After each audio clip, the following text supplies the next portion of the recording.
From a skyscraper that was built on stilts that could have fallen down at any moment, to a baseball stadium that nobody wants to play at, we take a look at 5 of the biggest architectural fails. Number 5. Ray and Maria Stata Center. The Ray and Maria Stata Center opened in 2004 and got lots of positive attention for its mind-bending angles and unique structural facades. This academic complex at MIT was designed by Frank Gehry, but in the years since, MIT has actually sued Frank Gehry's firm because of all the problems that have occurred. Issues like mold growing on the brick exterior, cracks in the walls, huge icicle daggers, and drainage issues are just the tip of the iceberg on this $300 million building. Overall, the school has spent more than $1.5 million on repairs. Number 4. Tropicana Field Stadium.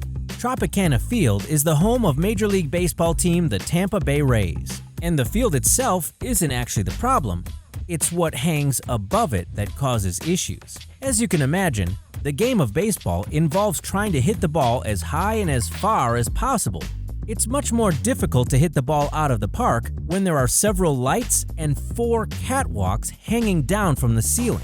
These structures often get in the way of long hits, blocking some potential home run balls. And every once in a while, a light will get hit. This causes extremely hot glass to rain onto the field. It's understandable to put a roof over the field to protect players and fans from the elements, but maybe the design needs to be significantly improved. Number 3. WalkyTalky Skyscraper. Widely touted for its towering height and slightly concave facade, the WalkyTalky Skyscraper in London was an architectural icon. It didn't take people too long to figure out that this structure is also a 525-foot-tall heat ray. Because of the concave shape of the building, sunlight reflects and focuses in a way that magnifies it. This causes anything that comes into the focus of the light to be burned. Heat rays reflecting off the building have shattered tiles, fried doorways, and heated up the ground to 243 degrees Fahrenheit. It's actually melted cars all the way down to their frames. Number 2. Sampung Department Store. Initially designed to be a 4-floor office building, it was only later that this structure was converted into the Sampung Department Store. This extensive remodel required that several elevator support columns be removed and that an air conditioning unit be relocated to the roof. It doesn't take a genius engineer to figure out that removing support columns and adding more weight to the roof is not going to lead to a good result.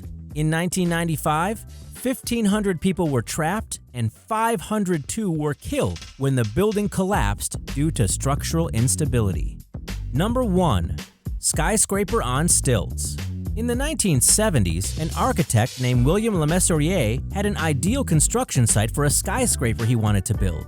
Unfortunately for him, the site was already occupied by a Lutheran church that was unwilling to move. His solution? To move forward with the 59-story tall Citigroup Center directly above the church. That's right, he built a foundation out of stilts so the building is directly above the church. Of course, if you're not careful, building a skyscraper on stilts can have some pretty dangerous structural problems. For example, rather than using welded joints, the construction was done with bolted joints. You may not know the difference, but this makes it super susceptible to toppling over.